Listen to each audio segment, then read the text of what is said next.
A man shuffled into the coffee shop today. He was later in years and reminded me of some people that I used to know. The place was a hustle bustle like it always is on the outside through the drive-through, but there was nobody else inside. So thank heavens I had a chance to go take care of him. I mean, that's what I'm there for, right?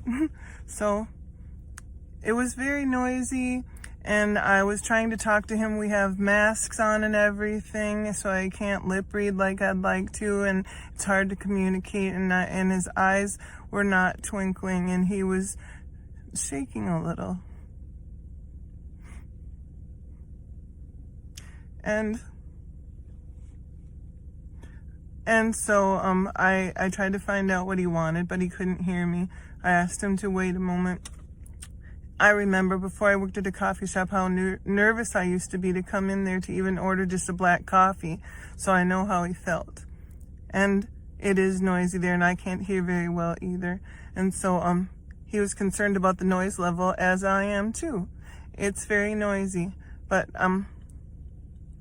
okay, so I asked him if he was a Perks member, and he didn't know what I was talking about. I asked him again nicely. I didn't say it in a mean way. I said it in a nice way. Okay, you can say it mean or you can say it nice. I said it nice and kind, and he received it that way, but he didn't know what I was talking about. So I told him, I think if you don't know what I'm talking about, I'm going to say that you're probably not.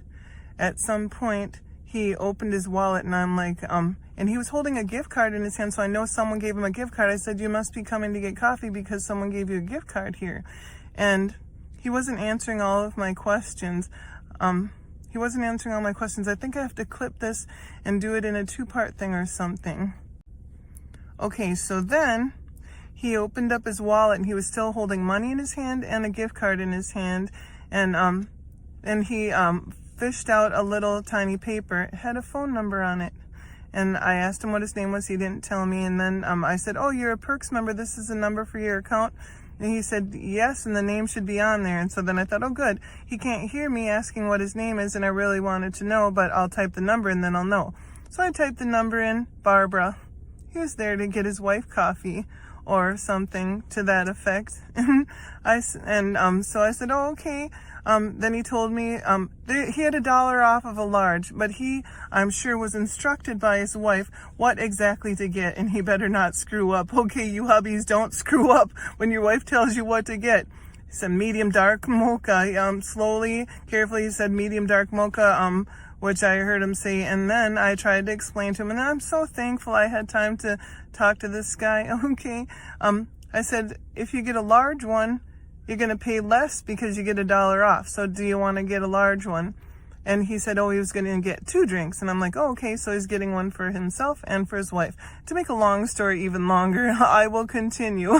And so he decided, then he was going to get a mint condition, a hot one, thankfully, a hot one on a cold day, and the dark mocha.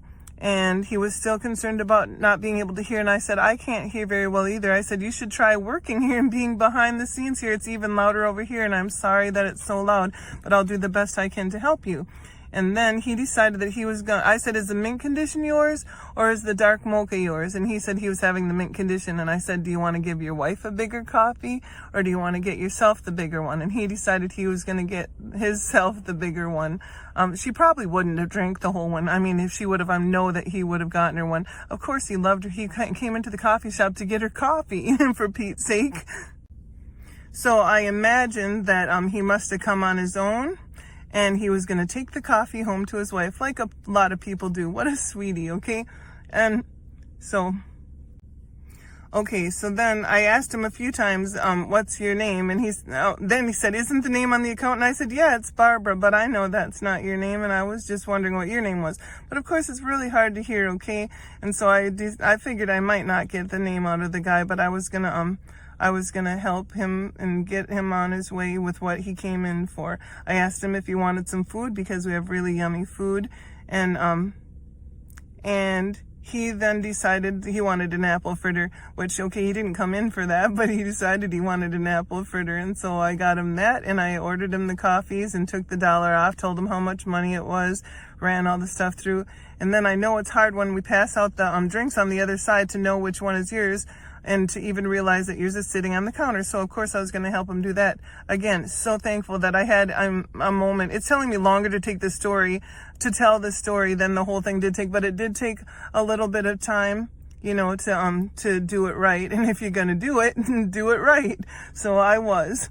And so I walked around the other side of the counter, asked him if he wanted a carrier, got him a carrier. We both have our masks on. I was keeping enough distance so that I wasn't endangering the guy, okay?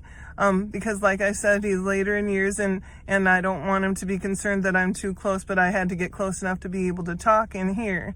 And then I said, okay, we got all your stuff here. And I said, okay, I'm going to try to hustle it because I ran out of space on my phone. Okay, so I said, I imagine you're not going to tell me what your name is because I asked you and I was just curious. And he looks at me and his eyes were getting a little brighter, He said, Ralph. And I'm like, that is not your name. He said, yes, it is. And I'm like, I haven't met a Ralph in a long time. You look like a Ralph. I could have guessed that. And his eyes were twinkling by this time. And then I noticed he's not wearing ice cleats, and I wear ice cleats all the time. I wish that people would wear ice cleats. You don't want to fall out there, and that would be tragic. Okay, but so I tried to mention that, but he didn't hear that. But I helped him carry the coffee outside when we got out there, and there wasn't any ice around or anything today, thankfully, at that point. When we got out there, there's a lady sitting in the passenger seat. So he goes over there, and I helped him bring his stuff, and she opened the door, and I'm like, you must be Barbara. She's like, yeah. And I talked to her for a little bit, and I got them all settled away in their vehicle to go with the coffee and everything. Okay, I really enjoyed meeting them, okay? And I hope I made their day. I'm going to tell you that they certainly made mine.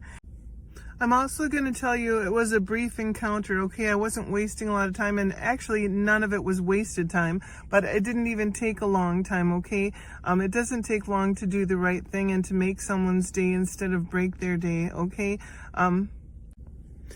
And the way I tell the story, I made it sound like it took a long time, but it didn't. I didn't take a lot of time to do it, and none of it was wasted time. And I didn't even talk to Barbara that long, just a few words here and there. When they left, they were concerned how I was going to do with the loud noises there too, but I assured them that everything would be fine. And it was just a wonderful moment. And I will tell you, tomorrow I am totally naming turtles Ralph and Barbara.